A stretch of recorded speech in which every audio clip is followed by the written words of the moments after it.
নমস্কার, আপনারা দেখছেন নিউজ নাও। চোখ রাখবো এই মুহূর্তের সংবাদে। রাজধানী আগরতলার অদূরে বাংলাদেশের ব্রাহ্মণবাড়িয়ার কাছাকাছি তিতাস নদীর পাড়ে জঙ্গি প্রশিক্ষণের জন্য ঘাঁটি গড়ে উঠেছে বলে উপগ্রহ থেকে ছবি পেয়েছেন ভারতীয় গোয়েন্দারা। সৌজন্যে রয়েছে পাকিস্তানের গোয়েন্দা সংস্থা আইএসআই। অন্তর্বর্তীকালীন মোহাম্মদ ইউনূসের নেতৃত্বাধীন নৈরাজ্যিক বাংলাদেশ দ্রুত পরিণত হচ্ছে ভারত বিরোধীদের একটি প্রধান আশ্রয়স্থল, যেখানে ধীরে ধীরে নিজের শেকড় ছড়িয়ে চলেছে পাকিস্তানের গোয়েন্দা সংস্থা আইএসআই।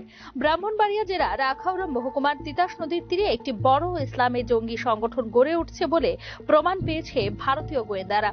বাংলাদেশের বিভিন্ন অঞ্চলের 30 থেকে 35 জন জঙ্গি এবং তালিকাভুক্ত অপরাধী রয়েছে, যারা লোকচক্ষুর আড়ালে অস্ত্র ও গোলা বারুদ এবং বিস্ফোরক ব্যবহার প্রশিক্ষণ নিতে শুরু করেছে বলে জানতে পেরেছে গোয়েন্দারা। একইভাবে মিজোরামের সীমান্তের ওপারে বাংলাদেশের বান্দরবন জেলার সারি পাহাড় এলাকায় তৈরি হয়েছে আরেকটি বড় আস্তানা। রোহিঙ্গা সন্ত্রাসবাদীদের নিয়ে গঠিত আরাকান সেলভেশন আর্মি 40 থেকে 45 জনেরও বেশি জঙ্গি প্রশিক্ষণ নিচ্ছে ওই আস্তানা। এই সংগঠনগুলির পৃষ্ঠপোষকতায় আইএসআই এর মূল উদ্দেশ্য হলো ভারতের উত্তর পূর্ব অঞ্চলকে অস্থিতিশীল করা।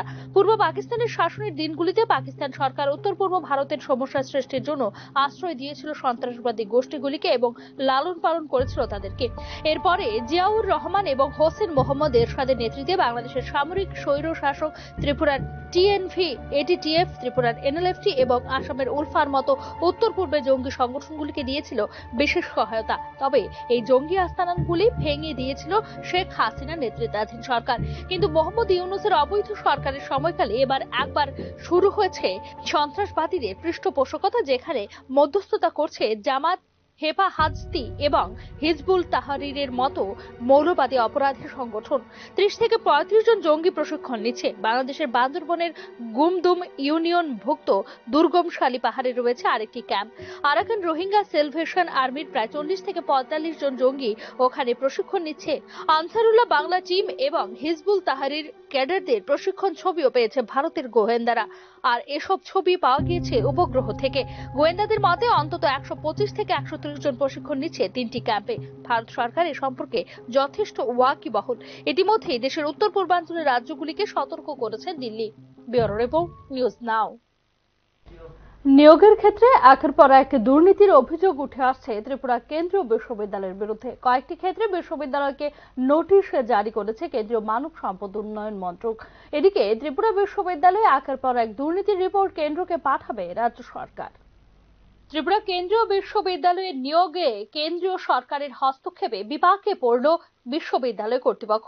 শুধু তাই নয়, একের পর এক নিয়োগ দুর্নীতির জন্য ত্রিপুরা কেন্দ্রীয় বিশ্ববিদ্যালয়ের নিয়োগ প্রক্রিয়ার জন্য গঠিত বিভিন্ন নিয়োগ কমিটির প্রতিনিধিদের আইনি বেড়াজালে জড়িয়ে পড়ার দেখা দিয়েছে আশঙ্কা। ফলে ত্রিপুরা বিশ্ববিদ্যালয় জুড়ে বিশেষ করে প্রশাসনিক বিভাগে শুরু হয়েছে দৌড়ঝাঁপ। অ্যাসিস্ট্যান্ট রেজিস্ট্রার, অ্যাসিস্ট্যান্ট প্রফেসর সহ অন্য পদে নিয়োগ দুর্নীতির একের পর এক অভিযোগ উঠে আসছে ত্রিপুরা কেন্দ্রীয় বিশ্ববিদ্যালয়ের বিরুদ্ধে। অ্যাসিস্ট্যান্ট রেজিস্ট্রার, অ্যাসোসিয়েট প্রফেসর সহ অন্য পদে নিয়োগ দুর্নীতির একের পর এক অভিযোগ উঠে আসছে ত্রিপুরা কেন্দ্রীয় বিশ্ববিদ্যালয়ের বিরুদ্ধে। অ্যাসিস্ট্যান্ট রেজিস্ট্রার, অ্যাসোসিয়েট প্রফেসর পদে নিয়োগ নীতি লঙ্ঘন করে একাংশ ক্ষমতাবান প্রার্থীদের চাকরি প্রদানের সিদ্ধান্ত নেওয়ার অভিযোগ উঠছে ত্রিপুরা কেন্দ্রীয় বিশ্ববিদ্যালয়ের বিরুদ্ধে। এর জন্য রাতারাতি পরিবর্তন করা হয় নিয়োগ নীতিও। এরপর আয়োজিত হয় অ্যাসিস্ট্যান্ট রেজিস্ট্রার, অ্যাসোসিয়েট প্রফেসর পদে লোক দেখানো লিখিত পরীক্ষাও হয়েছে। আর এই সব দুর্নীতিগুলি প্রমাণ সহ দাখিল হয় কেন্দ্রীয় সরকারের কাছে। এরপরই ত্রিপুরা বিশ্ববিদ্যালয়ের নিয়োগ প্রক্রিয়া হস্তক্ষেপ করেছে কেন্দ্র সরকার। এমনকি কেন্দ্রীয় সরকারের মানব সম্পদ উন্নয়ন মন্ত্রক এ নিয়ে ত্রিপুরা বিশ্ববিদ্যালয়কে জারি করেছে নোটিশ। এই নোটিশ আসার পরই নড়ে চড়ে বসতে বাধ্য হলো ত্রিপুরা বিশ্ববিদ্যালয় কর্তৃপক্ষ। উপাচার্য সহ গোটা বিশ্ববিদ্যালয় কর্তৃপক্ষের বিপাকে পড়ার বিষয়টি প্রকাশ্যে আসতেই এখন প্রমাণ লোপাটের চেষ্টা হচ্ছে বলে অভিযোগ উঠছে ত্রিপুরা কেন্দ্রীয় বিশ্ববিদ্যালয়ের বিরুদ্ধে। যদিও ইউজিসি সূত্রে খবর, এ দফায় তাদের শেষ রক্ষার সম্ভাবনা নেই। এই পরিস্থিতিতে যারা অনৈতিকভাবে বিশ্ববিদ্যালয়ে চাকরিতে যোগ দিলেন, তাদের অবস্থা কি 10,323 শিক্ষক শিক্ষিকাদের মতো হতে পারে, তা নিয়েই শুরু হয়েছে জল্পনা। এদিকে অ্যাসিস্ট্যান্ট রেজিস্ট্রার, অ্যাসোসিয়েট প্রফেসর পদের নিয়োগ নিয়ে দুর্নীতির বিষয়টি প্রকাশ্যে আসতেই তড়িঘড়ি একটি তদন্ত কমিটিও গঠন করে নিয়েছে সরকার। ত্রিপুরা বিশ্ববিদ্যালয় নিয়োগ দুর্নীতির রিপোর্ট কেন্দ্রীয় সরকারের কাছে পাঠানোর সিদ্ধান্ত নিয়েছে রাজ্য সরকার। রাজ্যের মেধাবী যুবক যুবতীদের চাকরি না দিয়ে বহিরাজ্য থেকে বেকারদের ধরে এনে চাকরি প্রদানের মেলা হচ্ছে ত্রিপুরা বিশ্ববিদ্যালয়ে। ত্রিপুরা বিশ্ববিদ্যালয়ে associate professor, assistant registrar, assistant professor, assistant librarian পদ সহ অন্যান্য পদে নিয়োগ ও দুর্নীতি ঘিরে দিল্লিতে বৈঠকের আগেই প্রমাণ লোপাটের চেষ্টা হচ্ছে বলে জানিয়েছেন ত্রিপুরা বিশ্ববিদ্যালয়ের একাংশ কর্মী। অ্যাসোসিয়েট প্রফেসর, অ্যাসিস্ট্যান্ট রেজিস্ট্রার সহ অন্য পদে নিয়োগের জন্য শিক্ষাগত যোগ্যতা কমিয়ে দিয়েছে ত্রিপুরা কেন্দ্রীয় বিশ্ববিদ্যালয়। অ্যাসিস্ট্যান্ট রেজিস্ট্রার পদে চাকরির জন্য চাকরির প্রার্থী ন্যূনতম যোগ্যতা স্নাতকোত্তর স্তরে 55% থাকা বাধ্যতামূলক। এর সাথে কোন চাকরি প্রার্থী যদি পিএইচডি ডিগ্রি, নেট উত্তীর্ণ এবং অভিজ্ঞতা থাকে তবে ওই চাকরি প্রার্থীকে প্রাধান্য দেওয়া হবে। এমনকি অ্যাসিস্ট্যান্ট রেজিস্ট্রার পদে 60 বছরের যোগ্যতা সম্পন্ন প্রার্থীদেরও আবেদনের সুযোগ এবং যোগ্যতা থাকলে চাকরি প্রদানের বিধান রয়েছে।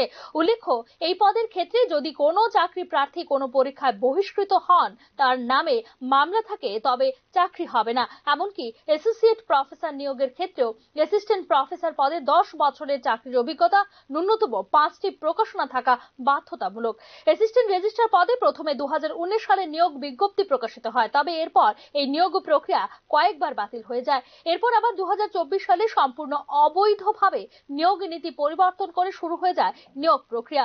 যদিও এরপর অ্যাসিস্ট্যান্ট রেজিস্ট্রার পদে নিয়োগের জন্য 752 জন প্রার্থী আবেদন করেন, তবে এক অদৃশ্য কারণে আবেদনকারীদের ঠিকানা গোপন রাখা হয়, যা ভূভারতে ব্যতিক্রম ঘটনা। এমনকি কেন 2019 সালে আবেদনকারী প্রার্থীদের সুযোগ দেওয়া হলো না নিয়োগ প্রক্রিয়ায়, এ নিয়েও নীরব বিশ্ববিদ্যালয়। উল্টো অভিযোগ, নিয়োগ প্রক্রিয়ার আগেই ফাঁস হয়ে গিয়েছে প্রশ্নপত্র। অভিযোগ, অ্যাসিস্ট্যান্ট রেজিস্ট্রার, অ্যাসোসিয়েট প্রফেসর সহ অন্যান্য পদে নিয়োগের ক্ষেত্রে রাতারাতি পরিবর্তন করা হয়েছে নিয়োগ নীতি। অভিযোগ, রাজনৈতিক চাপে, প্রভাবে, প্রশাসনিক চাপে ও হুমকিতে বাধ্য হয়ে নিয়োগ নীতি পরিবর্তন করতে বাধ্য হন খোদ বিশ্ববিদ্যালয় কর্তৃপক্ষ। অ্যাসিস্ট্যান্ট রেজিস্ট্রার নিয়োগের যোগ্যতা কমিয়ে স্নাতক করা হয়েছে। এমনকি আবেদনের বয়স সীমা 40 বছরের মধ্যে সীমাবদ্ধ করা হয়েছে, যাতে নেট এবং পিএইচডি উত্তীর্ণরা এই পদের জন্য আবেদন করতে না পারে। একইভাবে অ্যাসোসিয়েট প্রফেসর নিয়োগের ক্ষেত্রে 10 বছরের অভিজ্ঞতা, 5টি প্রকাশনার বিষয়টি গায়েব করে দিয়েছে ত্রিপুরা কেন্দ্রীয় বিশ্ববিদ্যালয়। আর এই সবগুলি বিষয়ে অভিযোগ করা হয়েছে কেন্দ্র সরকারের কাছে। Bureau report, news now. Voluntary health association of Tripura এবং স্কুল এডুকেশনের ডিপার্টমেন্টের যৌথ উদ্যোগে তামাক মুক্ত শিক্ষা প্রতিষ্ঠান বিষয়ক কর্মসূচি বাস্তবায়নের উদ্দেশ্যে রাজ্যস্তরীয় কর্মশালা মঙ্গলবার শিক্ষা ভবনের কনফারেন্স হলে অনুষ্ঠিত হয়। তামাক সম্পর্কিত আইন, তামাক জাতীয় দ্রব্য গ্রহণের ক্ষেত্রে বিদ্যালয়গুলির কি ভূমিকা থাকবে সেই বিষয়ে রাজ্যস্তরীয় কর্মশালায় বিস্তারিত আলোচনা করা হয়। বিভিন্ন বিদ্যালয়ের শিক্ষক ও কর্মচারীদের এই বিষয়ে ট্রেনিং দেওয়া হয়েছে এবং বিদ্যালয়ের নবাগত ছাত্রছাত্রীরা তামাক জাতীয় দ্রব্য ব্যবহার থেকে যেন দূরে থাকতে পারে সেই বিষয়ে কর্মশালার আয়োজন করা হয়েছে বলে জানিয়েছেন সংশ্লিষ্ট দপ্তরের আধিকারিকরা। এ ব্যাপারে বিস্তারিত সংবাদ মাধ্যমে জানিয়েছেন ন্যাশনাল হেলথ মিশনের ডক্টর শুভঙ্কর পাল।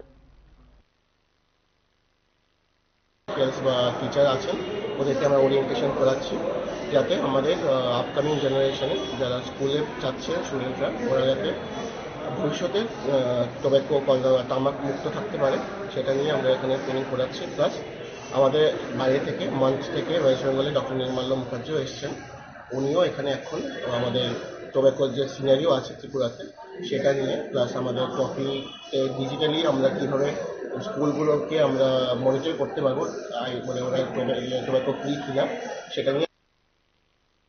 আউটসোর্সিং ঠিকাদারদের অধীনে দীর্ঘদিন ধরে জেবি হাসপাতালে প্রায় 600 জন সুলভ কর্মী কাজে নিযুক্ত আছেন। তাদের অভিযোগ, দীর্ঘ 3 মাস ধরে তাদের বেতন প্রদান করা হচ্ছে না। গত ডিসেম্বর মাসে ঠিকাদার সংস্থার কর্তার সাথে দেখা করলে তিনি জানান গত 18 ডিসেম্বর তাদের বকেয়া টাকা পরিশোধ করা হবে, কিন্তু এখনো পর্যন্ত প্রদান করা হয়নি তাদের বেতন। এ বিষয়ে ঠিকাদার সংস্থার কর্মকর্তাদের কাছে কর্মচারীরা যোগাযোগ করলে বেতন প্রদান নিয়ে তালবাহানা করা হচ্ছে তাদের সঙ্গে।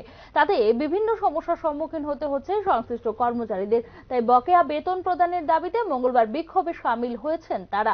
অবিলম্বে বেতন প্রদানের দাবিও করেছেন সংশ্লিষ্ট কর্মচারীরা। আমরা বেতন পাই না, এলাকায় আছি, তারা ডেটের পর ডেট দিতেছে, আজকে দিব, কালকে দিব, আজকে 3 মাস ধরে এইভাবে আমরা ডেটের পর ডেট দিতেছি। টোটাল কত মাসের বেতন পাও না? আমরা রানিং 3 মাস, আর 2 দিন গেলে 3 মাস। আমরা 3 মাস। তো এই কতজনের মানে বেতন হয়েছে না, বা আপনারা কতজন আছেন এখানে? আমরা এখানে 500 উপরে, না 600 উপরে। 600। 2022 সালে এসটি, এসসি, ওবিসি সমস্ত যোগ্যতা সম্পন্ন এসটিজিটি পরীক্ষায় উত্তীর্ণ প্রার্থীদের নবম ও দশম শ্রেণীর শিক্ষকের শূন্য পদে অতি সত্বর নিয়োগের জন্য মঙ্গলবার সাংবাদিক সম্মেলনে রাজ্যের মুখ্যমন্ত্রীর নিকট আবেদন জানিয়েছেন এসটিজিটি পরীক্ষায় উত্তীর্ণ প্রার্থীরা। বর্তমান সরকারের আমলে গত 6 বছরে নবম ও দশম শ্রেণীর জন্য মোট 625 জন শিক্ষক নিয়োগ করা হয়েছে। টেটের ক্ষেত্রে শিক্ষক নিয়োগ করা হলেও নবম দশম শ্রেণীর ক্ষেত্রে কেন নিয়োগ করা হচ্ছে না সেই ব্যাপারে সাংবাদিক সম্মেলনে প্রশ্ন তুলেছেন এসটিজিটি উত্তীর্ণ প্রার্থীরা। সম্প্রতি সংবাদপত্রের বিজ্ঞাপনের মাধ্যমে শিক্ষক নিয়োগের যে বিজ্ঞপ্তি জারি করা হয়েছে তা এসটিজিটি পরীক্ষা উত্তীর্ণ প্রার্থীদের জন্য প্রয়োজন কিনা তা স্পষ্ট নয় বলে জানিয়েছেন চাকুরি প্রার্থীরা। 2022 সালে যারা উত্তীর্ণ হয়েছেন তাদের সবাইকে সংরক্ষণ অনুযায়ী শূন্য পদ তৈরি করে নিয়োগের জন্য রাজ্যের মুখ্যমন্ত্রীর নিকট আবেদন জানিয়েছে এসটিজিটি পরীক্ষা উত্তীর্ণ প্রার্থীরা। ফ্লেক্স নিয়ে আমরা বরাবর সামনে আগে এগিয়ে যাই, যাতে অতি সত্তর সবাইকে শিক্ষক নিয়োগ করে, কিন্তু রিজার্ভেশন মেনে পোস্ট ইনক্রিজ করে সবাইকে যেন করে। আজকে যখন 230 নোটিফিকেশন আউট হয়েছিল, হাইকোর্ট যখন বলেছে রিজার্ভেশন ফলো করতে, তো অটোমেটিক ওখানের মধ্যে এসটি পোস্ট কমে যায়। আমরা বলেছি না, সেটা যেন না হয়। পোস্ট অনেক খালি পড়ে আছে, এসটি আরটিআই রিপোর্ট আছে, অনেক পোস্ট খালি পড়ে আছে। তাদের জন্য পোস্ট ইনক্রিজ করে সবাইকে রিক্রুট করে, কেউ যাতে বাদ না যায়, না কোনো এসসি, না কোনো এসটি, না কোনো ইউআর। এখন যখন 700 পোস্ট আসছে কথা বলছে, সেটা যদি আমাদের জন্য হয়, যদি তার মধ্যে সবাই আসে ভালো কথা, যদি সকলে আসে, যদি না আসে তাহলে আমি রাজ্য সরকারের কাছে আমরা বিনম্র আবেদন রাখবো যাতে ওনারা ভালোভাবে এই জিনিসটা। এখনকার মতো সংবাদ এখানে শেষ করছি। অন্যান্য আপডেটস পেতে চোখ রাখুন নিউজ নাও এর পর্দায়।